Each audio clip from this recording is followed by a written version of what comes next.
Welcome to Rethink Your Perspectives blog, helping you to unlock your potential, empower your mindset, create productive habits and boost your motivation. This blog is dedicated to finding, sharing and discussing a variety of topics around the struggles our clients and audience go through. Each episode we discuss a key concept that many humans struggle with, to give you a variety of perspectives for you to see the concept through so you can find one that makes it feel easier to deal with. We hope you get some benefit from these blog posts and we would love to hear your thoughts. Don't hesitate to like, share and comment at the links at the bottom of the post. Do you need some new habits? As part of my coaching, I help people to create new habits. New habits are one of the essential parts of changing your life for the better. It's our past and current habits that have put us where we are today. To get somewhere new, to break free of the life we currently live, we must make changes, starting with new habits. How do I tell if my habits need changing? If you ever feel like you're watching yourself from outside your own body and disapproving of something you're doing, then you need to change that habit. You could be mindlessly scrolling social media when the little voice pops up and lists other things you should be doing at that moment. That is your conscious mind trying to give you a push towards something more productive. If you have a goal you are working towards but not making any progress, you need new habits. If your results are things that you don't want and no matter what you do they aren't changing, then you need to shift your habits.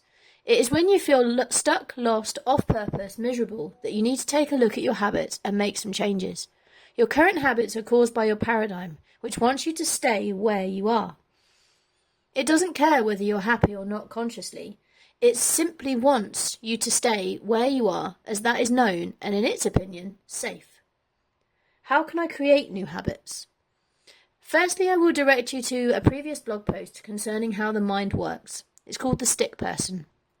That post and another video link, which is within the text of this blog, really emphasise how our mind works. The mind controls everything in our world.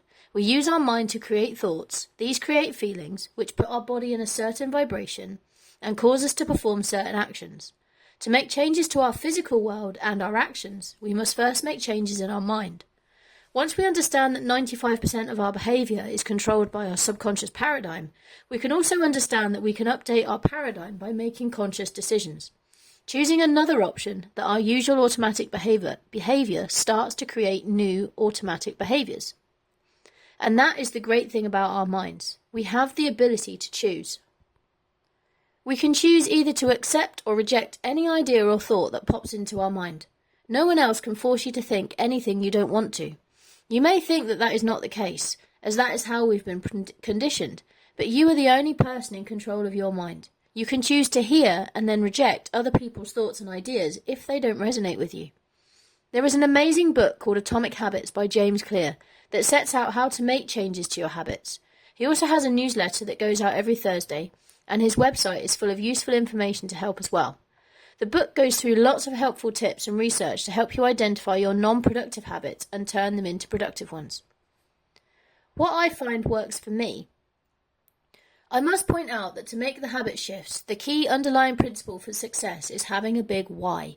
Why do you want to change that habit? What are you working towards that habit does not support? What is it that you really want in your life? Your new habits must be set up with that thing in mind. What habits do you need to reach that goal? Make sure you only work on one habit at a time though. Don't overwhelm yourself by trying to change too much in one go. For me, my why is time and financial freedom. As discussed in various other places, I've always felt that there should be more to life than go to school, go to work, retire, die, with a bit of living thrown in there of course. When I found the world of personal development, I found ideas to get me out of the prescribed way of living and off I went. Humans are visual thinkers. We need an image to be able to work effectively. So I drew and painted the image I hold for my why. It's my lake house, my dream house. I will share pictures of the real place once it's built, because it will be built. This is what I'm working towards every day. The reason I am changing my habits one at a time. To see a picture, jump onto the blog. Humans are creatures of habit. And our willpower alone cannot defeat our paradigm. It would be a constant uphill struggle. So to change our habits, we have to replace them with something else. So for me, new habit number 1 was getting up earlier. My biggest takeaway from the Atomic Habits book is to make new habits easy, convenient and rewarding.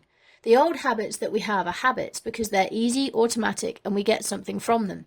So to change them, we need to replace them with something equally rewarding and easy. Otherwise, we will simply choose the old habit over the new one. My first big habit I wanted to change was to get up earlier each morning to do my studying before getting my daughter up and ready for school and getting on with my own work for the day. Anyone that knows me knows that I love my bed. I'm lucky in that my daughter loves hers too, so we've never had any early morning wake-ups. My habit was to get up at the last possible moment every day, hence having short hair and lack of makeup, and that is what I wanted to change. Not the makeup or the hair bit though. I made my new habit as easy as possible by setting up my laptop and everything I needed for my morning study the night before. This means no faffing around or distractions in the morning. It's there and ready to go. I'm happy to report that I now naturally wake up every morning around 5:20, bright-eyed, bushy-tailed. Yes, it has taken a lot of persistence, but I've focused on the reward of daily study and my goal, and now have this habit working automatically. Do I still have days where I really do not want to get up? Of course, but I just circle my mind back to my reason why and up I get. New habit number 2 was to do yoga every morning. Once I had my get up earlier habit secured, which took a good couple of months, the next habit I wanted to start was to do yoga or exercise every morning. Again, I followed the steps in Atomic Habits and made the habit as easy as possible. In this case, laying out my yoga mat before I went to bed. I also saved these few yoga videos on a YouTube playlist so I can just click on one and off I go rather than needing to hunt for one and getting distracted. I use Yoga with Adriene for my videos as she is really easy to follow, gives modification and has a good sense of humour. This new habit started a few months ago now, and bar a couple of days, I have managed a 10 to 15 minute yoga session before my morning study every day, weekends included. So new habit number 3, what is next on my list? Now I feel I have these 2 big shifts done and working mostly automatically, it is time to choose my next new habits, something that changes an unproductive habit into a productive one. That can be made easy and convenient with a big reward. Self-image. As has been said, it is not who we think we are. It's not who we are that holds us back, but who we think we're not. I have struggled for years with how I see myself. Doesn't matter where it came from. I can't change it, so I don't dwell on it. But now I'm having success with changing some pretty big habits in other parts of my life. I think it's time to focus on the one that really holds me back. It's the one thing that really holds most people back. I've written a self-image statement and I read it every day. I'll admit to usually forgetting it at first. So step 1, I have the statement open and ready in front of my computer each night so I can read it as soon as I sit down for morning study. Easy and convenient. Check. Now for the reward. If I improve my self-image, I will feel better about me, about who Jaiye is. This allows me to be my best self for other people, instead of feeling insecure or hiding parts of me. Consciously, I love who I am becoming. Now I need to reinforce that so I believe it subconsciously. Shift the paradigm from its current negative view to the view of the person I am becoming. What will your new habits be? I hope this blog post has inspired you to make changes to your own habits. To make it easier for you, I have created a self-study course with a daily journal entitled Planituding, which helps you to decide on, set up and follow through with new habits as one part of a new approach to each day. There's no charge for the electronic copy, just drop me a message. But if you want a printed hard copy, then these are available to buy from this website with laminated or unlaminated covers as A4 and A5 and with wire binding. I have also recorded an unboxing video if you want to see the journals in their full printed glory. All the links are on the blog. So what do you think? If this resonates with you and you want to discuss it further, then get in touch today, either here or through any of my social medias, or schedule a call to discuss it with me directly. I love hearing from my readers and finding more ways to help them individually. I look forward to speaking with you soon, and I hope this post helps you to start living to your fullest potential. Have a great rest of your day. Jaiye.